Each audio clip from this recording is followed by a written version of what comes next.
दिलचस्प कहानियों के चैनल पर आपका स्वागत है। गंगा के किनारे बसा एक प्राचीन गांव धौलपुर अपनी प्राकृतिक सुंदरता और आध्यात्मिकता के लिए प्रसिद्ध था। इस गांव में एक संत बाबा अवधेश नाथ रहते थे, जो अपनी दया, करुणा और सिद्धि के लिए प्रसिद्ध थे। बाबा का आश्रम गांव के बीचों बीच स्थित था, जहां रोज सैकड़ों लोग अपने दुख दर्द का समाधान पाने आते थे। लेकिन इस गांव से कुछ ही दूरी पर घने जंगलों के बीच एक भयावह तांत्रिक काल सिद्ध का डेरा था।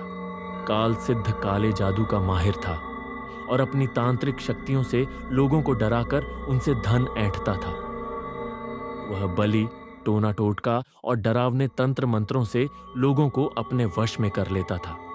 बाबा अवधेश नाथ और तांत्रिक काल सिद्ध की विचारधाराएं एक दूसरे के विपरीत थीं। बाबा लोगों को प्रेम और भक्ति का मार्ग दिखाते थे, जबकि तांत्रिक डर और छल का। दोनों की प्रसिद्धि दूर दूर तक फैली हुई थी और काल सिद्ध को यह सहन नहीं था कि गांव के लोग बाबा के पास जाएं और उस पर विश्वास न करें। वह कई बार बाबा के खिलाफ षड्यंत्र रच चुका था, लेकिन हर बार असफल रहा। अंततः उसने बाबा से बदला लेने की ठानी। गांव के सबसे अमीर व्यक्ति रघुनाथ चौधरी का बेटा अर्जुन अचानक अजीब हरकतें करने लगा। कभी वह दीवार पर चढ़ने की कोशिश करता तो कभी रात के अंधेरे में भेड़ियों की तरह चिल्लाता। उसकी आंखें लाल हो जाती और वह अपने माता पिता को पहचानने से इनकार कर देता। रघुनाथ ने कई वैद्यों और हकीमों को बुलाया, लेकिन कोई उपाय काम नहीं आया। डर और चिंता में घबराए हुए माता पिता ने तांत्रिक काल सिद्ध की शरण ली। तांत्रिक ने बच्चे को देखते ही आंखें बंद कीं और एक डरावनी मुस्कान के साथ कहा, इस पर भूतों का साया है, इसे छुड़ाने के लिए बलि देनी होगी। रघुनाथ और उसकी पत्नी घबरा गए। उन्होंने पूछा, किसकी बलि?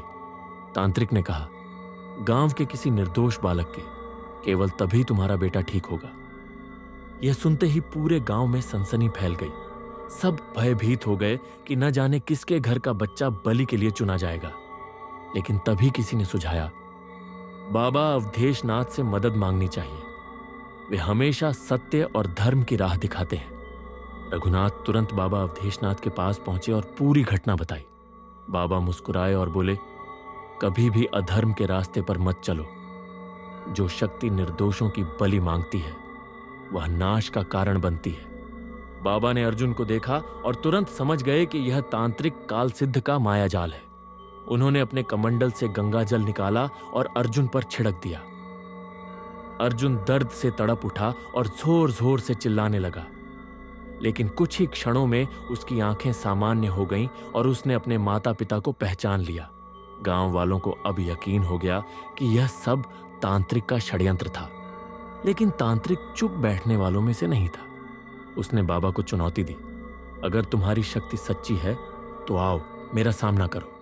रात के समय पूरे गांव के लोग एक मैदान में इकट्ठा हुए, जहां तांत्रिक और बाबा का सामना होना था। तांत्रिक ने चारों ओर अग्नि का घेरा बनाया और अपने तंत्र मंत्रों से हवा को भारी कर दिया। काले बादल छाने लगे, बिजली चमकने लगी और हवाएं तेज हो गईं। बाबा शांत खड़े रहे। उन्होंने अपनी आंखें बंद की और सिर्फ एक मंत्र बोला, ओम नमः शिवाय। अचानक वातावरण बदलने लगा। हवाएं शांत हो गईं, काले बादल छटने लगे और एक दिव्य प्रकाश बाबा के चारों ओर फैलने लगा। तांत्रिक ने अपनी पूरी शक्ति लगा दी, लेकिन उसकी मंत्र शक्ति बाबा के तेज के आगे फीकी पड़ने लगी। बाबा ने गंगा जल छिड़कते हुए कहा, जो झूठ और भय के सहारे लोगों को डराता है, उसका नाश निश्चित है। गंगा जल तांत्रिक पर गिरते ही उसकी शक्ति क्षीण होने लगी। उसने जोर जोर से चिल्लाना शुरू कर दिया, लेकिन अब कुछ भी काम नहीं आ रहा था। उसके शरीर से काले धुएं की लपटें उठने लगीं और वह जमीन पर गिर पड़ा। गांव वाले दंग रह गए। उन्होंने पहली बार देखा कि कैसे एक साधारण सा दिखने वाला बाबा अपनी भक्ति और सच्ची शक्ति से एक तांत्रिक को पराजित कर सकता है। तांत्रिक पूरी तरह हार चुका था। उसने बाबा के चरणों में गिरकर कहा, मुझे क्षमा कर दो, मैं अहंकार में अंधा हो गया था। मैं अब तुम्हारे शरण में आना चाहता हूं। बाबा ने उसे क्षमा कर दिया और कहा, सच्ची शक्ति विनाश में नहीं, सृजन में होती है। अगर शक्ति का उपयोग लोगों की भलाई के लिए किया जाए तो वही सच्चा धर्म है।